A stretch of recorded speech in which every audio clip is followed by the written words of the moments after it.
بسم الله الرحمن الرحيم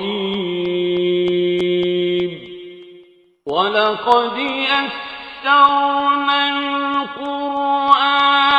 لِلذِّكْرِ فَهَلْ مِن مُّدَّكِرٍ السلام علیکم ورحمۃ اللہ. الحمدللہ وکفیٰ وسلام علی عبادہ الذین اصطفیٰ. اما بعد فاعوذ باللہ من الشیطان الرجیم.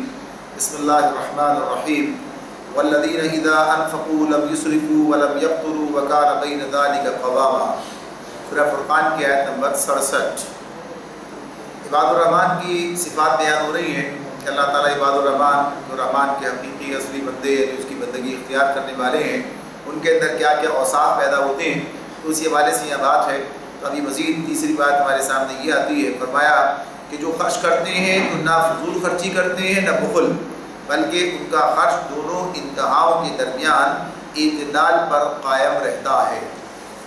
اب یہ چیز جو اس میں ہمارے سامنے آ رہی ہے، پیچھے جو بات گزری تھی تہجد کی نماز کی بات ہو رہی تھی، یعنی براہ راست عبادت کا معاملہ جو تھا وہ سامنے تھا. اور انسان کسی چیز کو سمجھتا ہے کہ اللہ سے تعلق کی بنیاد یہی ہے کہ نمازیں صحیح طریقے سے ادا کی جائیں، ان کے اندر کثرت ہو اور ساتھ ہی فرض کے ساتھ ساتھ نوافل بھی ادا کیے جائیں. لیکن یہ جو اپنے مال کمانا، مال خرچ کرنا، یہ جو معاشی سرگرمیاں، انہیں وہ کہیے وہ دین سے الگ کوئی چیز سمجھ رہا ہوتا ہے. یعنی اس معاملے میں اور بہت سارے لوگوں کا معاملہ یہ کہیے کہ اہل ایمان کے اندر بھی یہ بات پائی جاتی ہے، یعنی یہ چیز کمزوری دیکھنے میں آتی ہے کہ کمانے کے معاملے میں تو پھر بھی کچھ تھوڑی سی حساسیت پائی جاتی ہے. حرام نہیں ہونا چاہیے، حلال کمانے کی بات جو ہے یہ سامنے آتی ہے کہ حلال کمایا جائے، حرام سے بچا جائے. تو یہ اپنی جگہ یہ بھی اہمیت کا حامل معاملہ ہے، بلکہ زیادہ اہمیت کی حامل بات ہے یہ کہ پہلے آدمی کماتا ہے بعد میں خرچ کرتا ہے. لیکن یہاں پر اللہ رب العالمین جو بات یہاں بیان کر رہے ہیں، یہاں کمانے کی بات نہیں کر رہے ہیں، یہاں کمانے کے بعد خرچ کرنے کی بات کر رہے ہیں. یعنی انسان محنت کرتا ہے، کوشش کرتا ہے، ویسے تو سب کو اللہ ہی دیتا ہے، لیکن انسان جو محنت کرتا ہے، کماتا ہے، ذرائع ہیں اس کے، تو حلال ذرائع کی بات ہوتی ہے وہاں پر. یہاں پر اللہ تعالیٰ انفاق یعنی خرچ کرنے کی بات کرتے ہیں. والذین اذا انفقوا، کہ جب وہ خرچ کرتے ہیں، لم یسرفوا ولم یقتروا، نہ اسراف کرتے ہیں نہ بخل کرتے ہیں، بلکہ دونوں کے درمیان ان کا جو ہے خرچ جو ہے دونوں انتہاؤں کے درمیان رہتا ہے. تو اب یہ اس معاملے میں عام طور پر ایک کہیے کہ تساہل کی بات ہوتی ہے، غلط فہمی پائی جاتی ہے کہ خرچ کرنے کے معاملے میں انسان آزاد ہے، جہاں چاہے خرچ کرے اور جتنا چاہے خرچ کرے. تو یہ دونوں چیزیں ہیں جو اللہ تعالیٰ نے پابندی ہم پر لگائیں. اس کی بات اپنی جگہ پر یعنی کمانے کے معاملے میں بھی کہ اللہ کے معیشت کے معاشیات کا جو معاملہ ہے، یعنی یہ بھی اسلام کا دین کا ایک بڑا حصہ ہے، اس کا بڑا شعبہ ہے. لہذا اس میں دو ہی چیزیں ہوتی ہیں، کمانا اور خرچ کرنا، حاصل کرنا اور خرچ کرنا، یہ دو ہی چیزیں ہوتی ہیں. تو اس کی بات بھی الگ بتا دی گئی ہے، یعنی انسان کو کمانے کے لیے کن ذرائع جو ہے اس کو استعمال کر سکتا ہے، کن کو نہیں کرتا. تو اللہ تعالیٰ کا اس جو طریقہ ہے وہ یہ کہ جو چیزیں غلط ہیں وہ بتا دی، یہ منع ہے، اس کے علاوہ آزادی ہے. یعنی اس کے بعد میدان ہے جس کے اندر کر سکتے ہو. تو یہ بات کہیں سے کہا یا ایھا الذین آمنوا لا تأکلوا اموالکم بینکم بالباطل، اے لوگوں جو ایمان لائے ہو آپس میں ایک دوسرے کے مال باطل طریقوں سے نہ کھاؤ. یعنی کمانے کے معاملے حاصل کرنے کی بات ہے وہاں پر. تو اس کی بات اپنی جگہ، یہاں پر خرچ کی بات ہے. تو کہا کہ اس خرچ پر بھی پابندی ہے. جیسے کمانے کے لیے کچھ اصول ہیں، ایسے خرچ کرنے کے لیے بھی کچھ اصول ہیں، کچھ پابندیاں ہیں جو عائد کی گئی ہیں. تو ان پابندیوں کے بارے میں یہاں پر یہ بات بتائی گئی کہ نہ تو اسراف ہونا چاہیے اور نہ بخل ہونا چاہیے. دونوں چیزیں دو انتہائیں ہیں، ان دونوں سے منع کیا. چونکہ ایک امت وسط ہے، یا توسط کی راہ، اعتدال کی راہ جو ہے وہ اختیار کرنے کی بات کی گئی ہے. اسراف کی بات ہم نے سورہ اعراف میں بھی پڑھی تھی. سورہ اعراف کے اندر بھی اللہ تعالیٰ نے یہ بات کہی تھی، ہمارے ساتھ روایت تھی کلوا واشربوا ولا تسرفوا، یعنی کھاؤ اور پیو اور اسراف مت کرو. سورہ بنی اسرائیل کے اندر ہی مبذرین کی بات آئی تھی، ان المبذرین کانوا اخوان الشیاطین، کہ تبذیر کرنے والے، فضول خرچی کرنے والے لوگ شیطان کے بھائی ہیں. وہاں بھی بات کی. تیسری دفعہ یہ بات پھر ہمارے سامنے اس مقام پر آ گئی ہے رحمان کے بندوں کے صفات کے اعتبار سے، ان کے اوصاف کے اعتبار سے. اللہ رب العالمین ارشاد فرماتے ہیں کہ وہ جو خرچ کرتے ہیں تو یہ دونوں کیفیات وہاں نہیں پائی جاتی ہیں. اچھا، ان دونوں مقامات پر جو بات تھی وہ صرف اسراف کی بات تھی، تبذیر کی بات تھی. یہاں اسراف اور تبذیر کے ساتھ ساتھ کیا بات کی ہے؟ بخل کی بھی ممانعت کی ہے. یعنی اس کے دوسری انتہا کو بھی ساتھ ہی ساتھ جو ہے اس کے اندر شامل کیا گیا کہ یہ بھی نہیں ہونا چاہیے. تو اسراف کا معاملہ یہ ہے کہ اسراف کی کیفیت یہ کہ انسان ایک تو یہ کہ جائز کاموں میں اسراف کسے کہتے ہیں، یعنی جائز کاموں کے اندر حد سے بڑھ کر تجاوز، حد سے تجاوز کرنا، یعنی اس سے بڑھ کر جتنا کرنا ہے اس سے آگے بڑھ کر خرچ کرنا، اس کی بات ہے یہ۔ تو اسی کے اندر یہ چیزیں بھی آ جاتی ہیں کہ جس کے اندر انسان جو ہے نمائش کے لیے کام کر رہا ہوتا ہے، اپنی شان دکھانے کے لیے کام کرتا ہے، غذا، مکان، لباس، تزئین و آرائش، اس کے اوپر بتحاشا دولت لٹا رہا ہوتا ہے، اور اس سے مقصد کیا ہے، زیادہ سے زیادہ عیش و عشرت کی بات بھی ہے، اور ساتھ ہی ساتھ کیا ہے، ایک دکھاوا ہے، ایک وہ کہیے کہ اس کے اندر ایک ریاکاری ہے، یہ چیز جو ہے یہ اسراف کی بات جو ہے اس سے منع کیا گیا۔ ایک تو بات یہ کیفیت ہے انسان کی، تو اس میں خرچ کرنا، تو اس کی خرچ کرنے کی بات کیا ہوگی، ایک مناسب حد۔ اچھا، ہر آدمی کے لیے حد جو ہے مناسب الگ ہے، اللہ نے اس کو جتنا دیا اس کے مطابق ہی اس کے لیے، لیکن جتنا بھی دیا ہو لیکن اس کی ایک حد ہوتی ہے، یعنی ایک انسان کے لیے ایک مناسب طریقہ ہوتا ہے۔ تو یہ بات بتا دی گئی کہ میانہ روی اختیار کرنا، میانہ روی اختیار کرنا، اپنی معیشت کے اعتبار سے جتنے آپ کو جیسے حالات ہیں ان کے تحت جو میانہ روی ہو سکتی ہے اسے اختیار کرنا۔ اگر بہت دیا ہے تو اس کا مطلب یہ نہیں ہے کہ انسان جو ہے اپنے لباس پر لاکھوں روپے خرچ کر دے، اپنی رہائش پر اربوں کروڑوں اور اربوں روپے خرچ کر دے، یا اپنی سواریوں پر جو ہے وہ اس طرح سے کروڑوں روپے خرچ کرنے لگے۔ آج بھی آپ کے سامنے یعنی ایسی سواریاں جو کروڑوں روپے سے زائد کی، یعنی کروڑ نہیں کروڑوں روپے کی ہیں، یا لوگ جو مکانات کی تعمیر کر رہے ہیں، پتہ چلتا ہے کہ صاحب ایسے کہ جو کروڑ کے اندر جو ہے یہ بات لباس کے اندر ایسے لباس پتہ چلتا ہے کہ جن کی سلائی یعنی ملک سے باہر سلوانا، اور 1000 پاؤنڈ یعنی کام بات ہے۔ اگر آپ سنیں کہ بات آپ کے سامنے آئے گی کہ ایسے لوگ بھی ہیں کہ جو سوٹ پہنتے ہیں اس کی سلائی جو ہے وہ 1000 پاؤنڈ ہے، یعنی تقریباً 2 لاکھ روپے کے قریب، یعنی 1,90,000 روپے صرف سلائی کی بات جو ہے۔ سوچنے کی بات ہے یہ کہ کیا یہ اسراف نہیں تو اور کیا ہے؟ اس معاملے میں ایک توازن، ایک مناسب طریقہ جو چیزیں ہو سکتی ہیں اس کی بات ہے کہ اختیار کیا جائے۔ تو یہ کیا چیزیں ہیں؟ وہ ہیں جو کہ جائز کام ہیں، اور ان کے اندر انسان جو ہے حد سے تجاوز کر جاتا ہے۔ اور کچھ چیزیں ایسی ہیں کہ جو غلط کام ہے،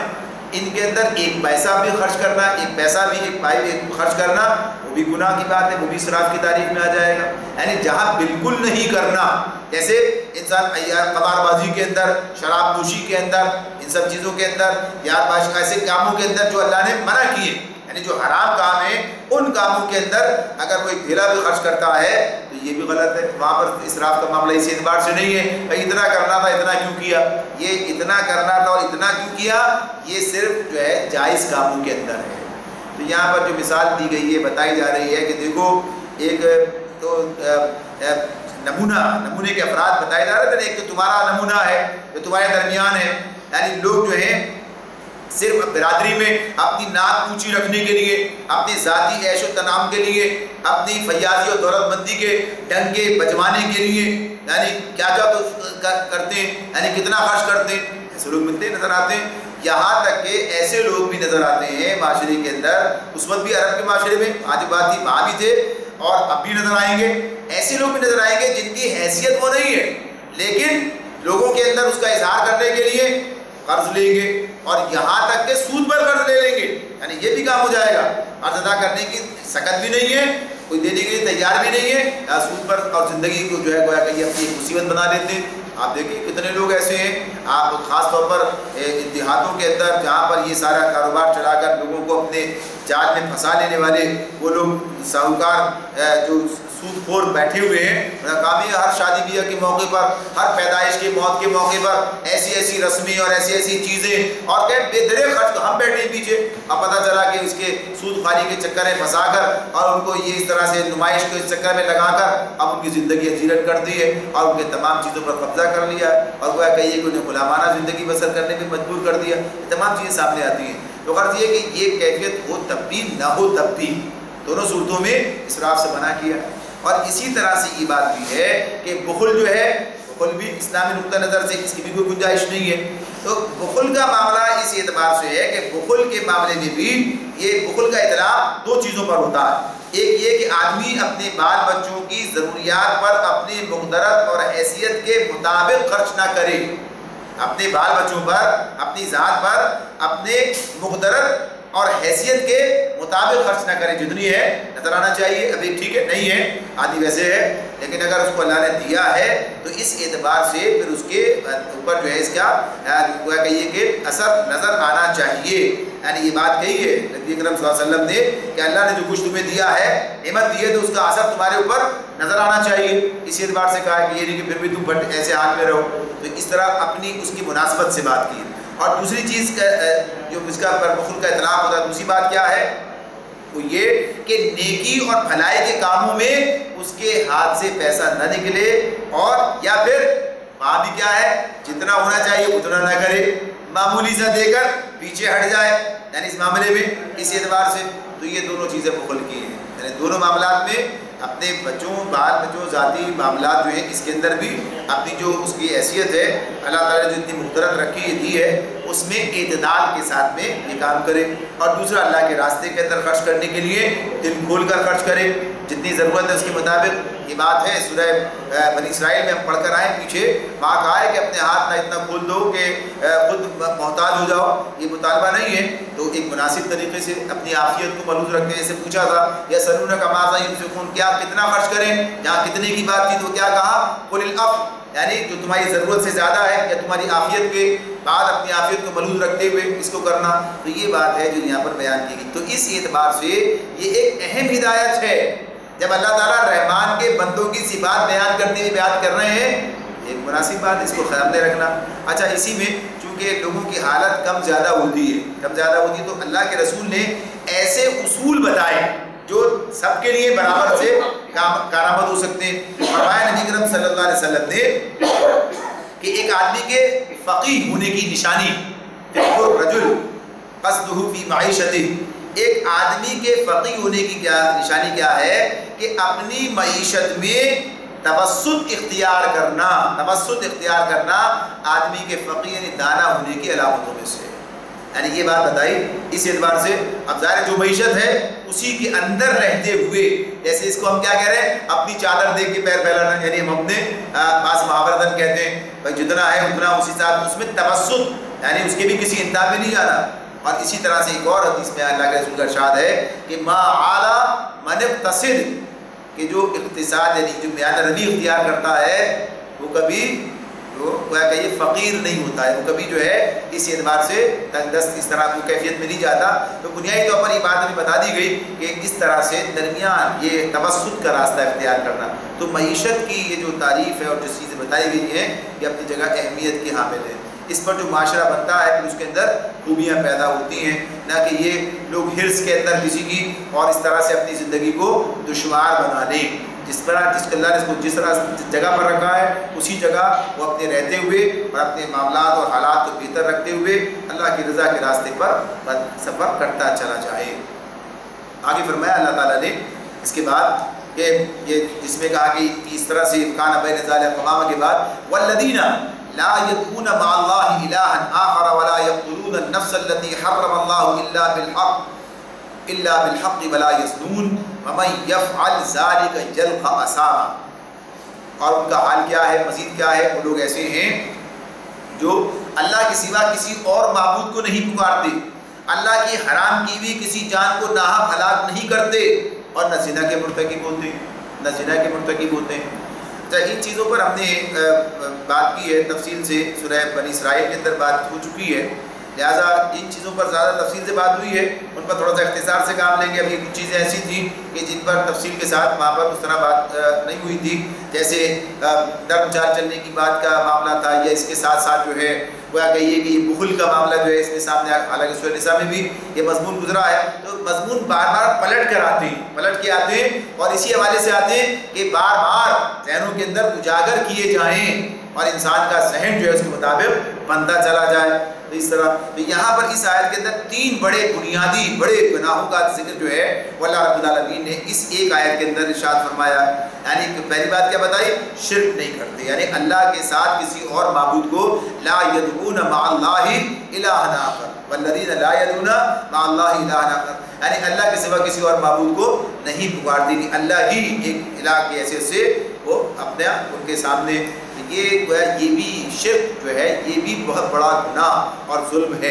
حالانکہ بات مشرکین سے ہو رہی ہے, لیکن شرک کی خرابی ان کے اندر یعنی ان کے ذہنوں میں ان کے لاشعور کے اندر کسی نہ کسی طرح سے موجود ہے۔ یہ موحد ہونا یہ اپنی خوبی کے طور پر بہرحال سامنے آتا ہی ہے۔ تو یہاں پر یہ بات بیان کی جا رہی ہے کہ یہ ان کے اندر چاہے وہ مانے نہ مانے کسی چیز کو، لیکن بات یہی ہے کہ موحد ہونا، اللہ کو واحد الہ واحد کو تسلیم کرنا اور اسی کے ہو کے رہنا، یہ بھی انسانی صفت اور خصوصیت ہے۔ تو پہلی بات یہ کہی کہ اللہ کے سوا کسی اور معبود کو نہیں پکارتے، لا یدعون۔ اب اس میں ظاہر پکارنا کیا ہوتا ہے؟ مدد کے لیے پکارنا ہوتا ہے، دعا کے لیے پکارنا ہوتا ہے۔ اب یہ سب چیزیں ہیں تو اس میں بتا دیا گیا کہ اللہ کے سوا کسی اور معبود کو یعنی کوئی معبود ہے ہی نہیں، تو اللہ ہی معبود الہ واحد ہے اور اسی کو پکارتے ہیں اپنی تمام ضروریات کے لیے، دعاؤں کے لیے، مدد کے لیے، سب چیزوں کے لیے۔ اور پھر دوسری بات کیا بتا دی؟ وَلَا يَقْتُلُونَ النَّفْسَ الَّتِي حَرَّمَ اللَّهُ إِلَّا بِالْحَقِّ، اور کسی نفس کو جسے اللہ نے محترم قرار دیا ہے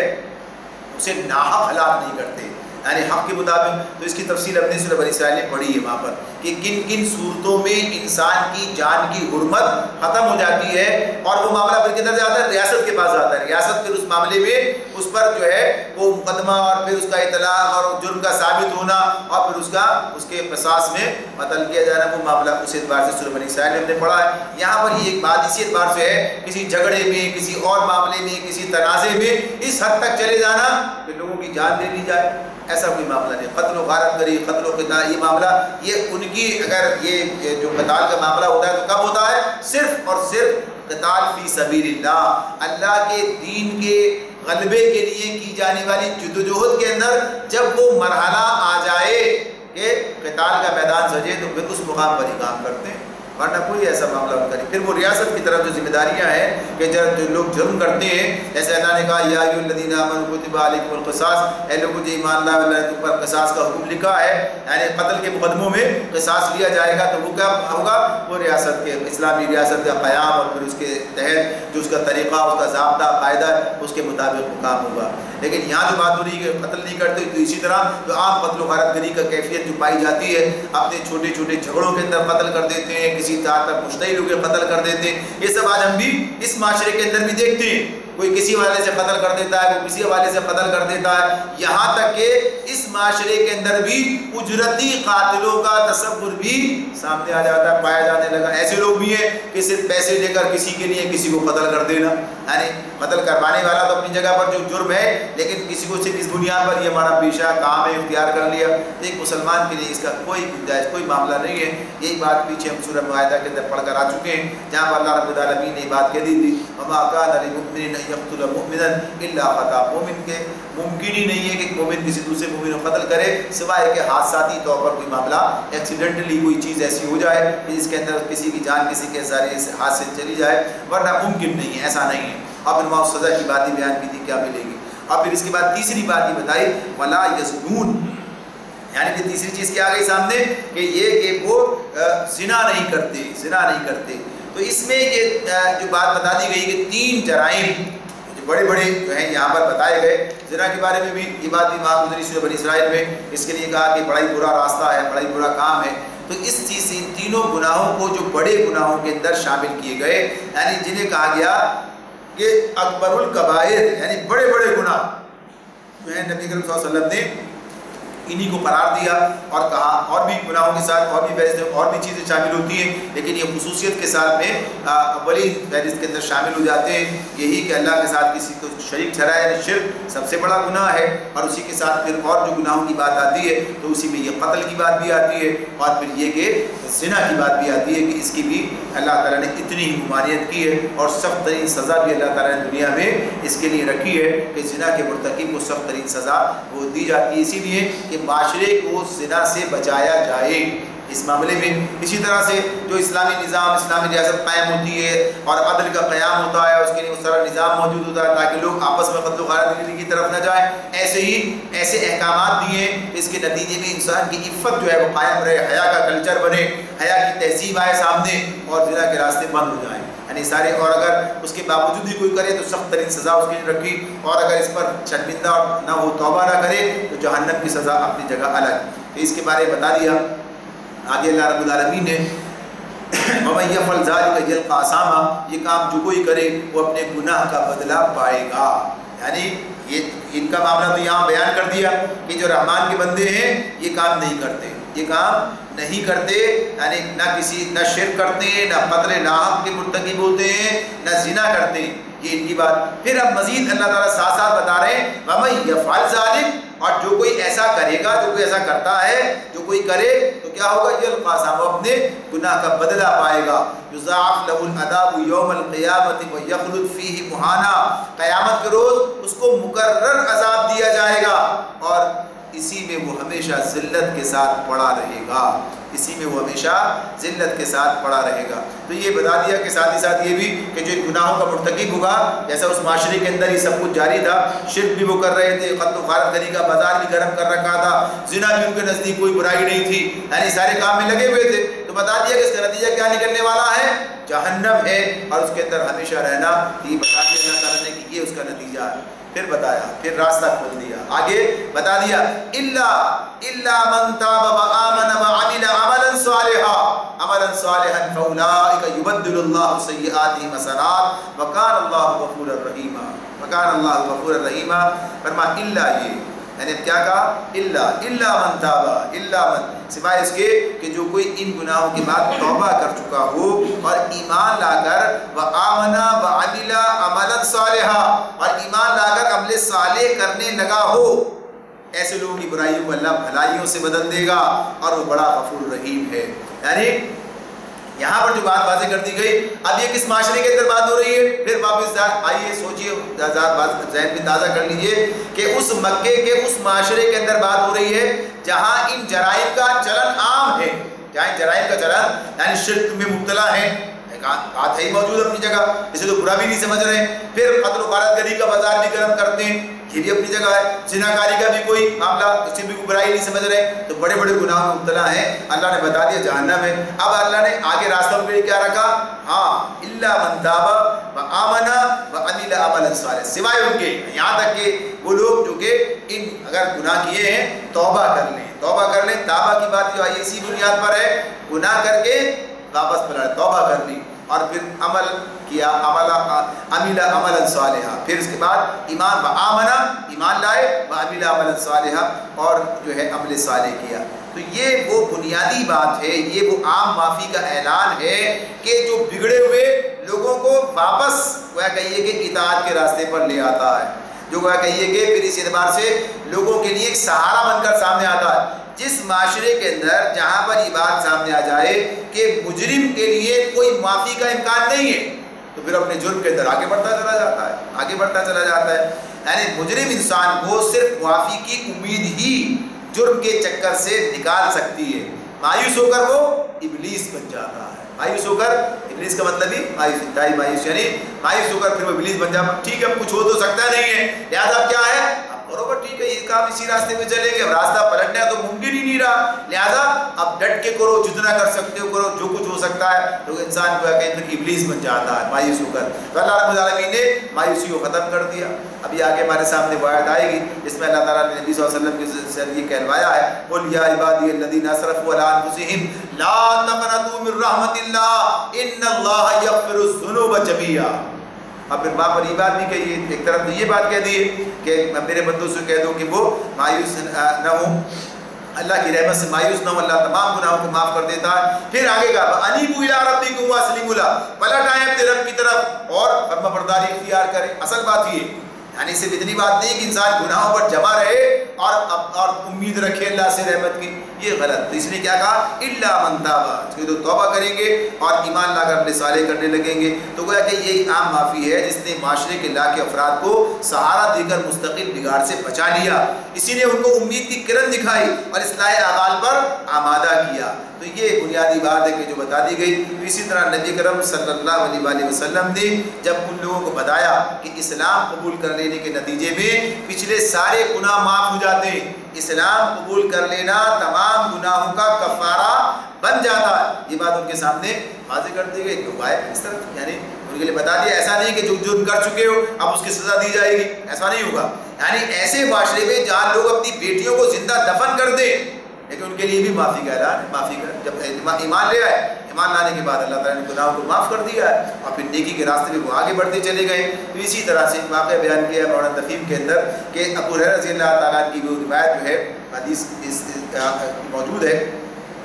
جسے ابن جریر اور طبرانی نے روایت کیا ہے کہ حضرت ابو ہریرہ رضی اللہ تعالیٰ عنہ کہتے ہیں کہ ایک روز میں مسجد نبوی سے عشاء کی نماز پڑھ کر پلٹا تو دیکھا کہ ایک عورت میرے دروازے پر کھڑی ہے، ایک عورت میرے دروازے پر کھڑی ہے۔ میں اس کو سلام کر کے اپنے حجرے میں چلا گیا اور دروازہ بند کر کے نوافل پڑھنے لگا۔ کچھ دیر کے بعد اس نے دروازہ کھٹکھٹایا، میں نے ان کا دروازہ کھولا اور پوچھا کیا چاہتی ہو، کیا چاہتی ہو؟ وہ کہنے لگی میں آپ سے ایک سوال کرنے آئی ہوں، مجھ سے زنا کا ارتکاب ہوا، ناجائز عمل ہوا، بچہ پیدا ہوا تو میں نے اسے مار ڈالا، اب میں یہ معلوم کرنا چاہتی ہوں کہ میرا گناہ معاف ہونے کی بھی کوئی صورت ہے؟ یعنی جرم پر جرم، گناہ پر گناہ، مجھ سے اس کا ارتکاب ہوا، اب میرے معافی کی بھی کوئی صورت ہے؟ میں نے کہا ہرگز نہیں۔ یعنی ابو ہریرہ رضی اللہ تعالیٰ کہہ رہے ہیں کہ میں نے کہہ دیا ہرگز، اتنے بڑے جرم کیے، اتنے بڑے گناہ، ہرگز نہیں۔ وہ بڑی حسرت کے ساتھ آہیں بھرتی ہوئی واپس چلی گئی اور کہنے لگی افسوس یہ حسن آگ کے لیے پیدا ہوا تھا۔ صبح نبی صلی اللہ علیہ وسلم کے پیچھے نماز پڑھ کر جب میں فارغ ہوا تو میں نے نبی اکرم صلی اللہ علیہ وسلم کو رات کا واقعہ سنایا۔ آپ نے فرمایا بڑا غلط جواب دیا تم نے ابو ہریرہ، بڑا غلط جواب دیا تم نے، کیا یہ آیت قرآن میں تم نے نہیں پڑھی؟ والذین لا یدعون مع اللہ الہا آخر ولا یقتلون النفس التي حرم اللہ الا بالحق ولا یزنون۔ اس کے بعد یہ ومن یفعل ذلک یلقى اثاما کے بعد الا من تاب وآمن وعمل عملا صالحا فاولئک یبدل اللہ سیئاتہم حسنات۔ یعنی یہ جو دونوں آیتیں انہی کا مثال دی کہ کیا یہ نہیں پڑھا تم نے؟ اس نبی صلی اللہ علیہ وسلم کا یہ جواب سن کر میں نکلا، رضی اللہ تعالیٰ کہتے ہیں کہ میں نکلا اور اس عورت کو تلاش کرنا شروع کیا۔ رات کو ہی عشاء کے وقت ہی وہ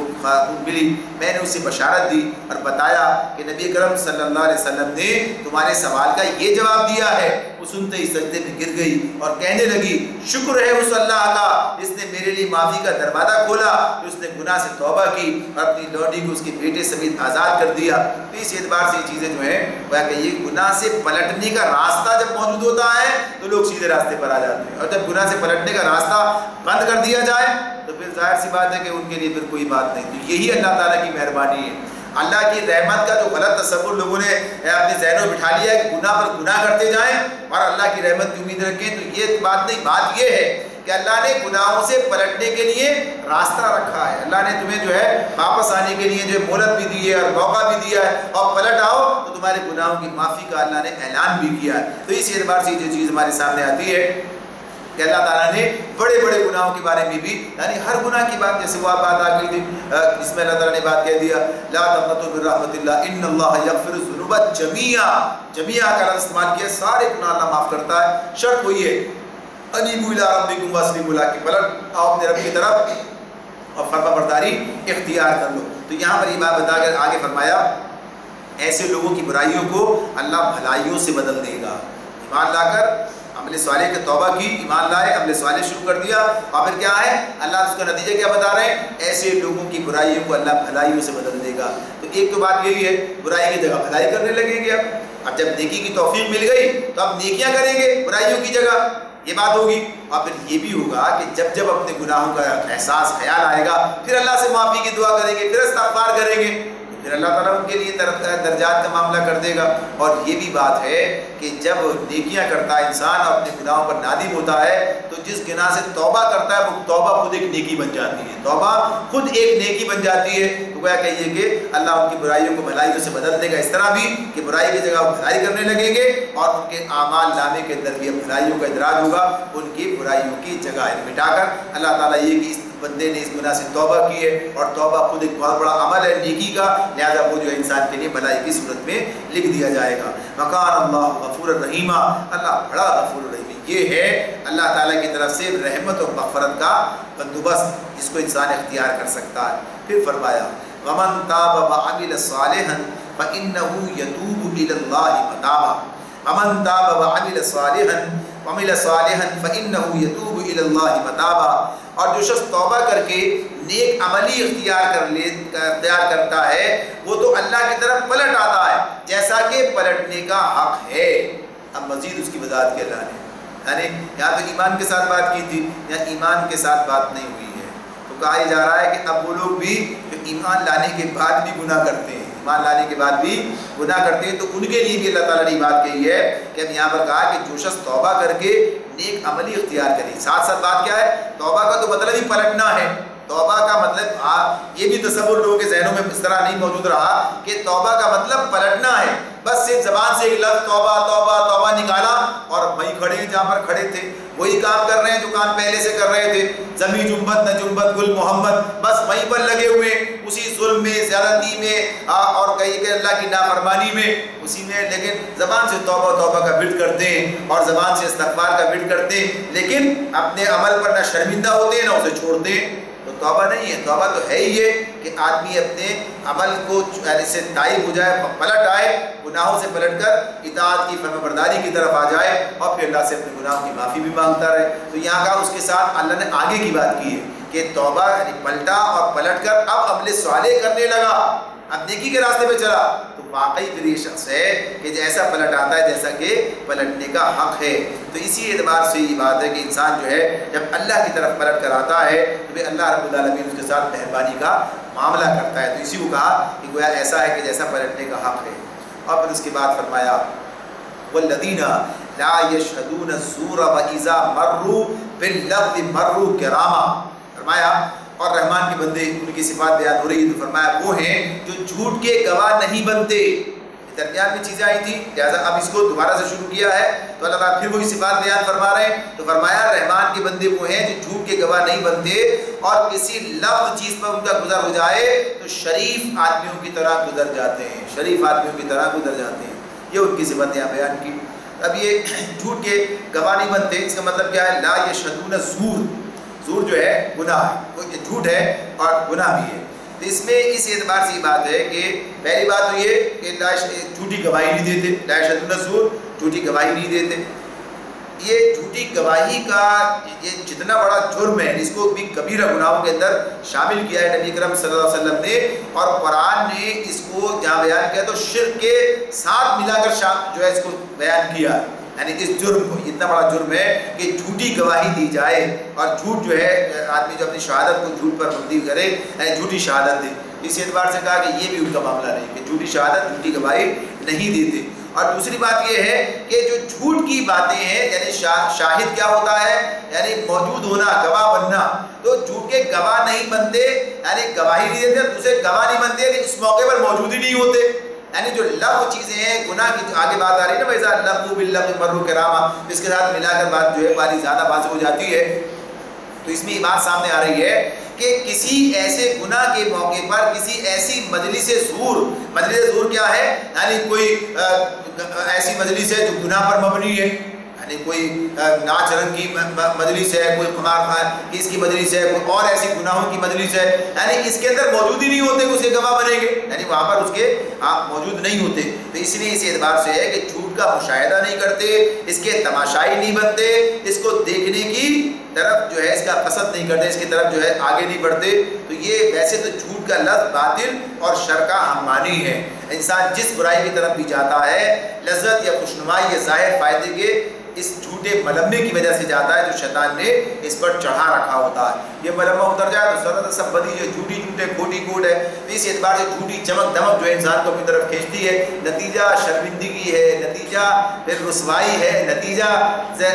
نفس کی اور جو کہیے کیفیات جو خرابی کی طرف لے جاتی ہیں، یہ سب اس کے نتائج جو سامنے آتے ہیں گناہوں کے۔ تو بتا دیا کہ جھوٹ کے گواہ نہیں بنتے یعنی اس کے اندر ملوث نہیں ہوتے، اس کے اندر شامل نہیں ہوتے،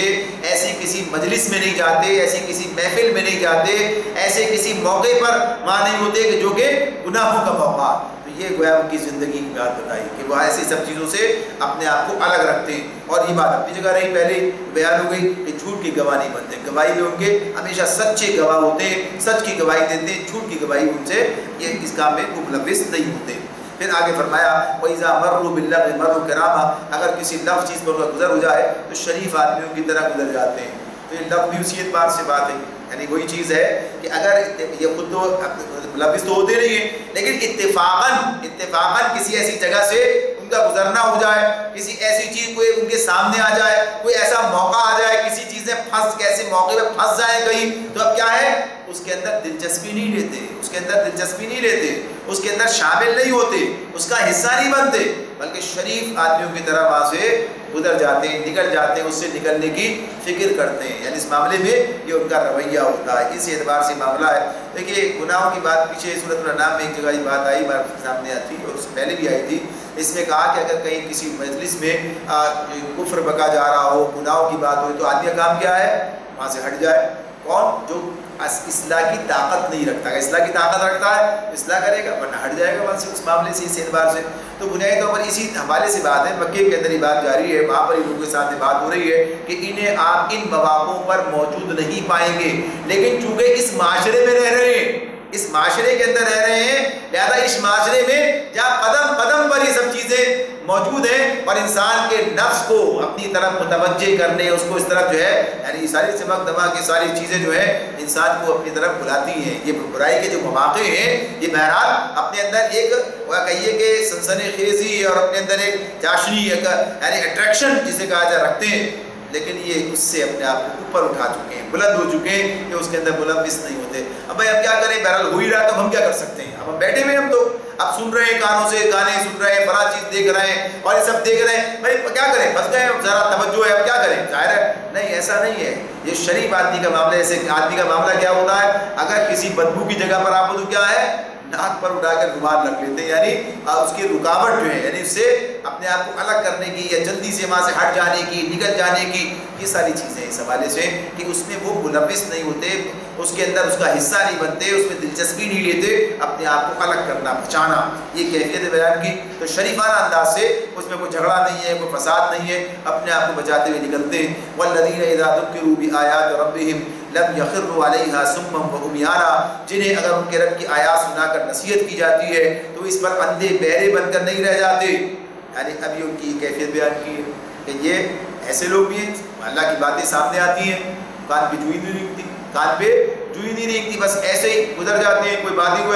نہیں ہوئی، کوئی بات ہی بیان نہیں ہوئی، کوئی اثر ہی ان پر نہیں ہوا۔ تو یہ الفاظ جس طرح سے یہ ہیں، یہ الفاظ کے اندھے بہرے بن کر نہیں گرتے، لم یخروا نہیں گرتے، علیہا صما وعمیانا، یعنی اندھے بہرے بن کر نہیں گرتے۔ تو اس کا کیا کہیے، یہ ایک محاوراتی زبان ہے جو بیان کی گئی ہے۔ اس کے اندر کسی جیسے کہا گیا، اس کی مثال دیتے ہوئے کہا کہ جیسے کہا گیا کہ جب انہیں جہاد کا حکم سن کر بیٹھے رہے، تو بیٹھے رہنے کا مطلب کیا ہے، جیسے اللہ تعالیٰ کہتے ہیں کہ جب ان سے کہا گیا کہ نکلو تو زمین سے چمٹ کر رہ گئے، زمین سے چمٹ۔ سورہ انفال میں اللہ تعالیٰ نے یہ بات بیان کی، سورہ توبہ میں یہ بات بیان کی ہے کہ جب ان سے کہا گیا کہ اللہ کے راستے میں نکلو تو کیا ہوا، زمین سے چمٹ کر رہ گئے۔ تو زمین سے چمٹنا کیا ہے، استعارہ ہے دنیا کے اندر اس طرح سے ملوث ہو جانے کا کہ آدمی جو ہے اس کے لیے نکلنے کے لیے آمادہ نہیں ہے۔ تو اس انداز سے بات ہے یہ، تو اس طرح کی بات ہے کہ اندھے بہرے نہیں ہیں، بلکہ سوچنے سمجھنے کی تمام صلاحیتوں کو استعمال کرتے ہوئے اس بات کو سنتے ہیں اور سمجھنے کی کوشش کرتے ہیں۔ تو یہ بات اپنی جگہ پر ہے۔ تو اس اعتبار سے کہ جب ان کے پاس اس آیات ان کے سامنے آتی ہیں تو پھر وہ اس طرف یعنی ایسے جو سمجھدار لوگ ہیں وہ کیفیت لے کر اس کی طرف رجوع کرتے ہیں۔ تو یہ بات بھی سوچنے کی ہے کہ آج ہماری کیفیت کیا ہے قرآن و سنت سے، ایسا ہی معاملہ ہے کہ جیسے انسان اندھا وغیرہ نہیں سمجھتا ہی نہیں ہے اور جاتا ہے تو ایسے ہی پڑھا کے نکل جاتا ہے، توجہ نہیں دیتا اس پر۔ تو توجہ دینا، سمجھنا، غور کرنا، اس سب کا مطالبہ ہے جو اس سے میں کہ آگے بتایا کہ یہ بھی صفت ان کی ہے۔ پھر آگے فرمایا والذین یقولون ربنا هب لنا من ازواجنا وذریاتنا قرۃ اعین واجعلنا للمتقین اماما۔ اور پھر ان کی صفت یہ بھی ہے کہ جو دعائیں مانگا کرتے ہیں کہ اے ہمارے رب ہمیں اپنی بیویوں اور اپنی اولاد سے آنکھوں کی ٹھنڈک دے اور ہم کو پرہیزگاروں کا امام بنا۔ اب یہ دعا جو ہمارے سامنے آتی ہے، یہ دعا مستقل مانگی جانے والی دعا ہے، بڑی دعا ہے یہ۔ اب دیکھیے اس کے اندر جو بات سامنے آ رہی ہے، تو پہلی بات تو یہ رہے کس ماحول کے اندر یہ بات ہو رہی ہے۔ جب مکے کے اندر یہ بات ہو رہی ہے کہ مکے میں مکی صورت ہے کہ مکے میں جو لوگ ایمان لائے ہیں ان کا حال یہ ہے، معاملہ یہ ہے کہ جو لوگ ایمان لاتے ہیں، باپ ایمان لے آیا تو اولاد ایمان نہیں لائی، شوہر ایمان لایا ہے تو بیوی ایمان نہیں لائی، بیوی ایمان لائی ہے تو شوہر ایمان نہیں لایا، نوجوان ایمان لائے تو ان کے والدین ایمان نہیں لائے۔ گویا کہیے کہ قریب ترین رشتے جو ہیں وہ کفر کے اندر شرک میں مبتلا ہیں، اسی جاہلیت کے اندر مبتلا ہیں۔ تو اب یہ کیا کیفیت ہے ان کو اس مقام پر دیکھتے ہوئے، یعنی ان لوگوں کا حال کیا ہے؟ وہ کہیے کہ ان کے لیے ایک ایسی کیفیت ہے کہ ہمارے محبوب رشتے جو ہیں وہ کفر و شرک کے اندر پھنسے ہوئے ہیں.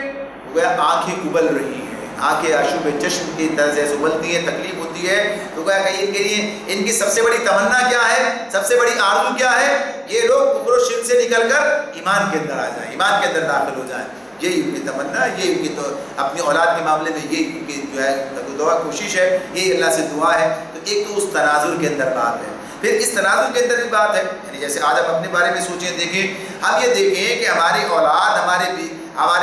بیوی, یعنی شوہر کے لیے بیوی زوج ہے, بیوی کے لیے شوہر زوج ہے, جو بھی ہو, وہ دیکھے اپنی آنکھوں سے کہ یہ جہنم کے راستے پر بکٹڑ بھاگے چلے جا رہے ہیں, بھاگے چلے جا رہے ہیں. وہی راستہ اختیار کر رکھا ہے, وہی طور طریقے ان کے, وہی عادات و اطوار, وہی اعمال, اور کوئی پرواہ کی بات نہیں ہے, کوئی فکر مند, بس ٹھیک ہے, اسکول گئے تھے نہیں گئے تھے, یہ کام کیا تھا نہیں کیا تھا, یہ کام صحیح کر, یہ سب چیزیں جو عام دنیاوی زندگی, بس ٹھیک ہے, صحیح ہے, باقی معاملات صحیح, اپنی جگہ کوئی پرواہ کی بات نہیں ہے. تو یہ چیزیں ٹھیک ہے,